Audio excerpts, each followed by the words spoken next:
As training camp begins, the Saints and Drew Brees don't seem to have any urgency to extend his contract. But Brees' receiving core is looking great through the first 4 days of camp. Plus, which players on defense are standing out so far? Is Ryan Ramczyk feeling the pressure to fill the starting left tackle role? And LSU is set to open fall camp, but the workouts won't be open to the media. This is the last word on sports. Fourth Down on 4 starts now. 4 days into training camp, we have a ton of observations and opinions coming up tonight on Fourth Down on 4. The first, the least shocking, Drew Brees has been terrific, but he is now playing out the last year of his contract, and it doesn't appear any deal is coming soon, as Leslie Spoon reports from Metairie. A year ago during training camp, Drew Brees' contract situation was front and center. Every day we asked for updates. Brees finally signed a one-year extension a few days before the season started. So here we go again. The team's 10-time Pro Bowler is heading into the final year of his contract, and despite age, is at the top of his game. Why drag it out? Why not sign another extension now and get it out of the way? You know, honestly, my mind has not been there at all, and it's really a non-issue. You know, for me, it's all about this season and how good can we be this season. That's really all I'm focused on right now. And so I'll address it now. I mean, I'll let you guys know if there's any discussions that take place at any point, but right now they don't. I don't expect them to. I don't really desire them to. I just want to play football. I want to help this team win. That's different from a year ago when Brees was open about wanting to get a deal done, warning he wouldn't negotiate after the season began. There doesn't seem to be any sense of urgency now. I know that stuff takes care of itself. You know, it takes care of itself when it's supposed to. It's just not, that shouldn't be the priority right now. Brees was asked if he realizes the kind of leverage he would have if he has another typical Drew Brees season. I expect to anyway. I mean, you know, like that mindset is the same every year. So I really am not, I'm really not thinking about anything further than just what's in front of me right this second. Brees is defying the odds. For each NFL position, there are certain ages associated with being too old. Brees and Tom Brady are showing people late 30s isn't ancient for quarterbacks. In fact, Sean Payton said the veteran QB finished second in the team's conditioning tests on Wednesday. I take pride in that. I mean, I feel like that's part of being a leader, is that you got to set the tone, you got to establish the tempo, and you know, guys are wondering who's been working this offseason. I want to make sure guys know that I've been working as hard as I possibly can to put us in the best position to succeed. He never stops. He's just relentless, and those are the type of guys you want to hang around. Those are the guys that are successful in this league, and those are the guys that play for a very long time. The 38-year-old has said he wants to play until he's 45. One of the rare NFL players who actually enjoys camp, Brees told us this week he feels like he's 26, that it's mind over matter. He's taken care of his body, and that's led to consistent production, no drop-off. My approach to the game is I tell myself I'm young, I act like I'm young, I approach the game like I got, you know, like I can do anything I want to do, you know, and I mean, I'm smart about it, but then again, you got to have, that's how I keep my edge. He proves that age is simply a number. It's something that his work ethic is still as strong as anybody that you'll ever be around, and still the unquestioned leader of the team. Right tackle Zach Strief was drafted by the Saints the same season Brees arrived in New Orleans, so the two have spent a lot of time together. Strief explains Brees wants to win no matter how trivial the competition. I've beat him in ping pong before, and he was legitimately upset with me. Like, we didn't talk for a couple days. I mean, he's a much better ping pong player, but I think it's everything he does. It's just, he's the guy that'll cheat in Monopoly to beat, you know, his wife. You know, I mean, he's just highly competitive. That's the type of person you want leading your team.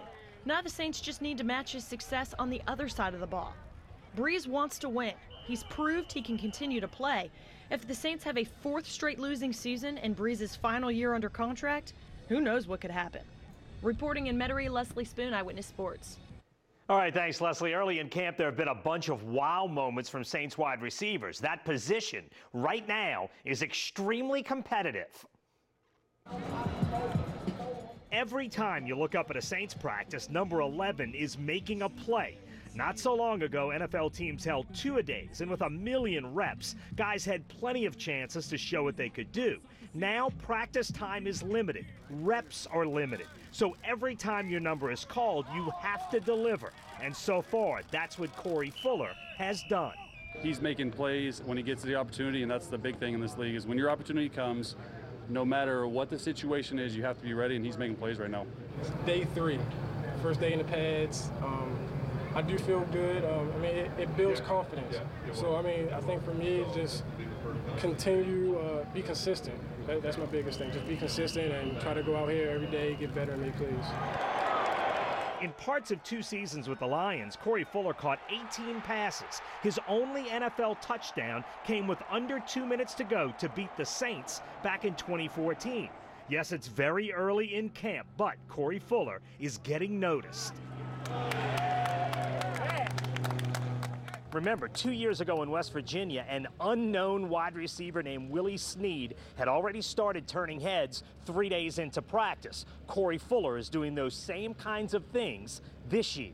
He does something new, something good every day. So that's what you want to do in this league, especially in this type of environment around these coaches and guys upstairs. You want to show them that you could bring something new every day and then stay consistent, and that's all it's about. And he's starting to get it, but ultimately, I think we always knew he had it, and he just keeps carrying on, stacking them up.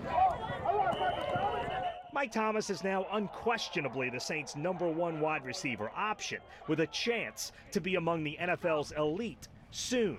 You see him just forcing releases. Sometimes DBs don't want you to get inside. Well, it seems like every time he wants an inside release, he can get it just because he's so physical off the line. He has big mitts, comes back to the ball really well, strong hands, and he really, really cares about the game. You can see that in his work ethic, both on and off the field. After Thomas, Ted Ginn and Willie Snead figure to be the Saints' second and third options. Then the battle gets very interesting. Fuller is fighting with 2 special teams aces, number 87 Tommy Lee Lewis and number 15 Jake Lampman, who were both in New Orleans last season. And Brandon Coleman looks like he may have taken a major step forward early in camp. There's really not a guy who I have more trust in than Brandon Coleman, honestly. Thought he had a real good slant route today. He's gotten behind the defense. I thought he's had a real good camp. Here we are 3-4 days in, but he looks to be running well. And, he's made a play or 2 each day. He's a big target that, again, I have a lot of trust in, and I think we've had enough time on task together now, from training camp to just time that we spend on our own together, where there's a great amount of confidence I have in him. The early grades on the group are good. Look at what Willie Snead has done and what he can do. Look at Ted Ginn with his speed. He still has his speed. You see him running. Mike is good, Brandon. And then Fuller's playing well. All those guys are playing so well right now. This can be top to bottom. This can be a good group. It has been so far in camp. And remember, last year's #1 receiver, Brandon Cooks, is gone. Instead of bringing a guest in studio, we asked a quartet of journalists after Sunday's practice who has stood out to them. Their offensive observations begin with Brandon Coleman. Brandon Coleman's the obvious one. He's had seems like a deep catch in just about every practice so far, and then today he had 4 or 5 that were pretty nice. So he's an obvious one. He looks like he's finally getting it.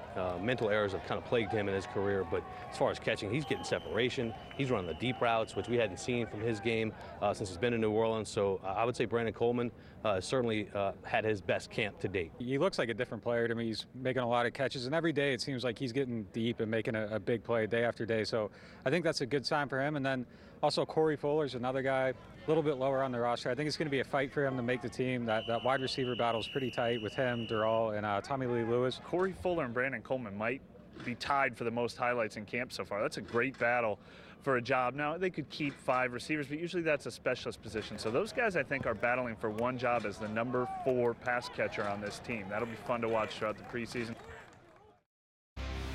Coming up, more analysis on which defensive players have stood out from the rest through the first 4 days of training camp. Plus, Saints first-round pick Marshawn Lattimore has performed well at cornerback thus far, and the team's other first-round pick, Ryan Ramczyk, may end up starting at left tackle with Teron Armstead out. How Ramczyk feels about the pressure to succeed quickly. And later, it's move-in day for LSU, but why Ed Orgeron is choosing to close fall camp to the media for the next 3 weeks. 4 days into Saints training camp, and guys are already getting noticed. Sunday, Sean Payton mentioned several defensive players who are off to good starts as the Saints continue their defensive overhaul. If the Saints are going to make real defensive improvement this season, they need production from number 23. That's rookie first-rounder Marshon Lattimore. Sunday, Lattimore stopped Mike Thomas. The first 2 days, I thought he did some really good things. The thing I like about him is he's in shape.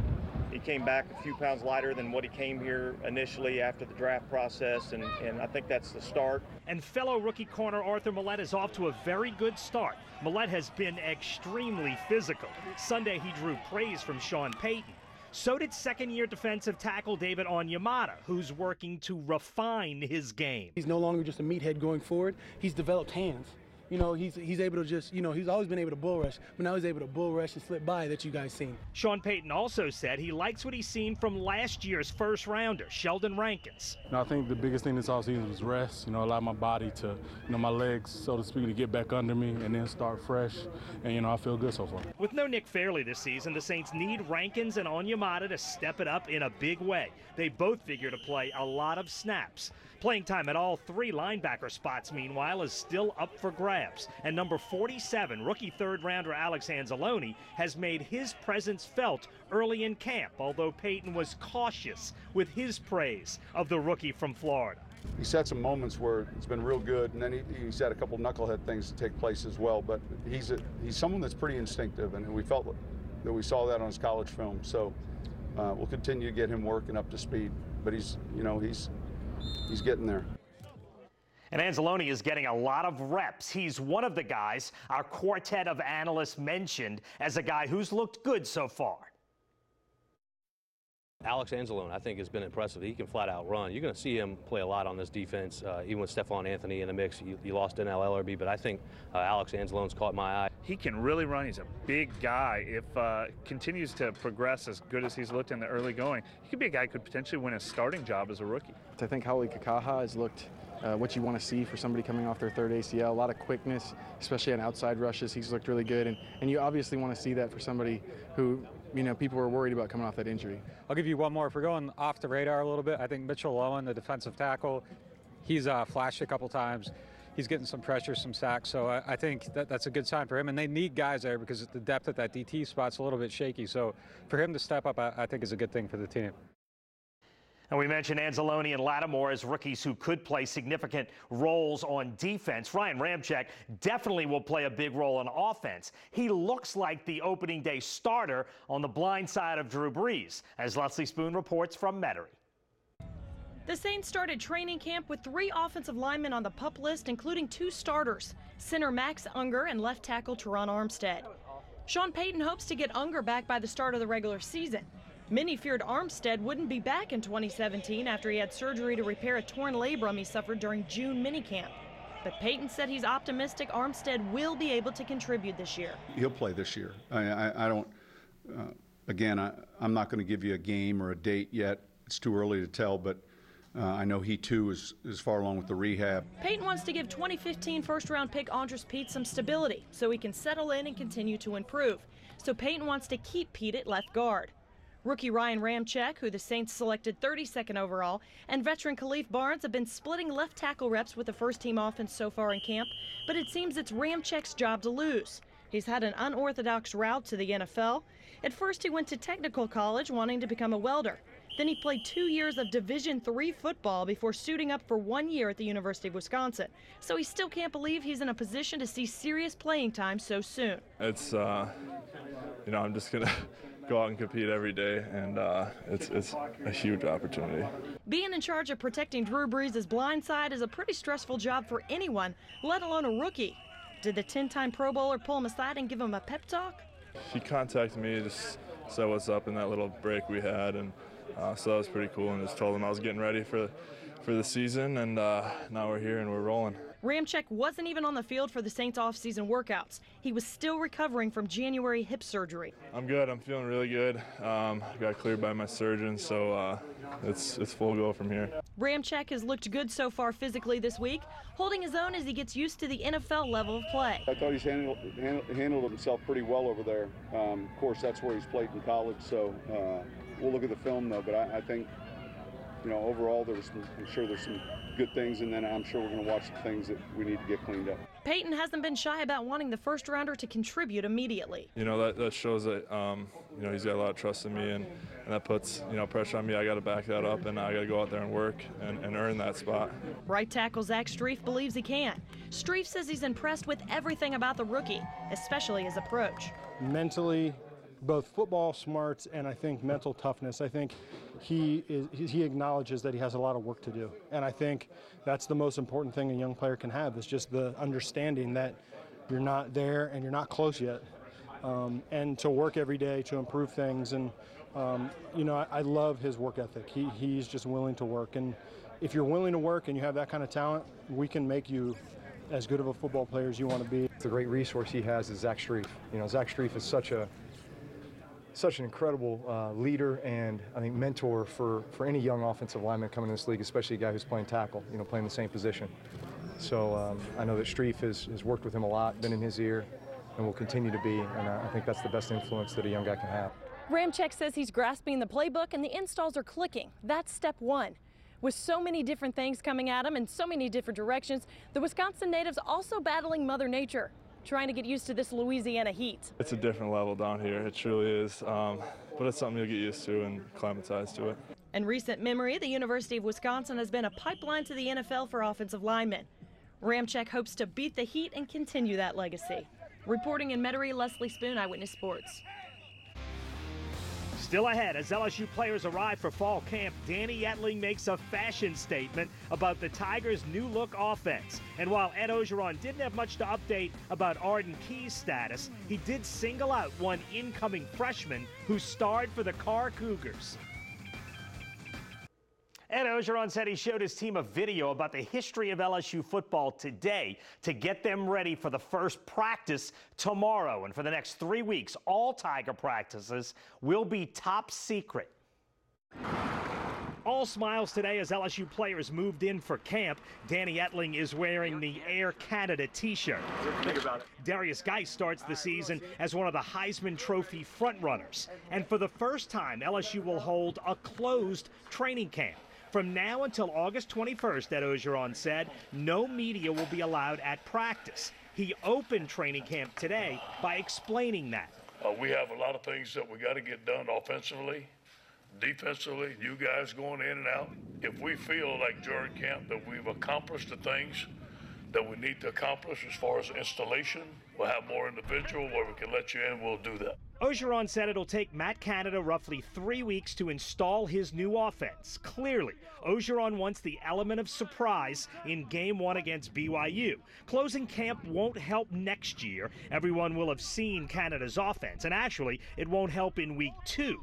Ogeron's closed camp policy has drawn criticism in Baton Rouge, but for one game, and for one game only, it will give his team an advantage. Brigham Young will not know what to expect. Remember, LSU laid an egg in Wisconsin in their opener last season. It eventually led to the firing of Les Miles. Ed Ogeron is doing everything he can to avoid that kind of opening effort.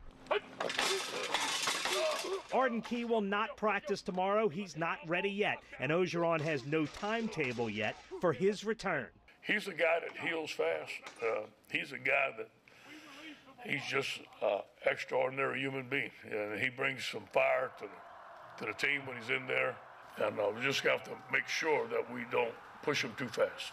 Ogeron said for the next 4 Saturdays, his team will play intra-squad games. He called them preseason games. One of the big reasons, he said, to get his inexperienced quarterbacks, like incoming freshman Miles Brennan, some game-time experience. Starter Danny Etling is the only Tiger quarterback with college experience. Ogeron said he was concerned about depth on the offensive line, and he mentioned wide receiver as a position where playing time is up for grabs. Here's his early review of incoming freshman Racing McMath of Edna Carr. I am so excited about Racing McMahon. I'm telling you now, he is big, he's strong, he's physical, he has a great work ethic. All I've done is see him run, and he looks fantastic. Installation begins in Baton Rouge tomorrow. The Tigers have a little more than a month to get ready to unveil that new offense in Houston against BYU.